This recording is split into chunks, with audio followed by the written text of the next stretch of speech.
নামাজকে আমরা অনেকে মনে করি দায়িত্ব। কি মনে করি? দায়িত্ব মনে করি, যে এটা আমার একটা দায়িত্ব, এটা আদায় করতে হবে। না, নামাজ হচ্ছে একটি সুযোগ। কি সুযোগ? নামাজ মানে কি? নির্দিষ্ট সময়ের মধ্যে আপনি আল্লাহর দরবারে কি দিবেন? হাজিরা দিবেন।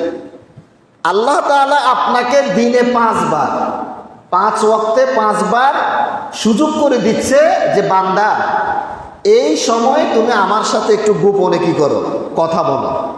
তোমার মনের আবেগ, তোমার মনের দুঃখগুলো আমার কাছে পেশ করে আমার বরকত, আমার রহমত তুমি লাভ করো। তাহলে এটা কি দায়িত্ব নাকি এটা আমাদের জন্য সুযোগ? আল্লাহর সাথে কথা বলার সুযোগ। রাসূলুল্লাহ সাল্লাল্লাহু আলাইহি ওয়াসাল্লাম বলেছেন, ইযা ক্বামা আহাদুকুম ফিস সালাহ ফাইন্নামা ইউনাজি রাব্বাহু। তোমাদের কেউ যখন নামাজের মধ্যে দাঁড়ায়, সে যেন তখন তার রবের সাথে ইউনাজি, গোপনে কথা বলতেছে, মুনাজাত করতেছে। তাহলে নামাজ হলো একটি কি? মুনাজাত। নামাজটাই কি? মুনাজাত।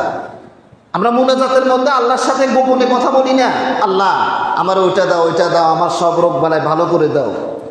এই নামাজটাই হলো মুনাজাত। নামাজের মধ্যেই আমরা সূরা কেরাতের মাধ্যমে, সেজদার মধ্যে দোয়ার মাধ্যমে আল্লাহর সাথে গোপনে কথা বলি। এই নামাজটাই হলো আমাদের জন্য একটি মুনাজাত। তাহলে নামাজ এটা আমাদের দায়িত্ব নাকি এটা আল্লাহর সাথে কথা বলার সুযোগ? আল্লাহর সাথে কথা বলার সুযোগ।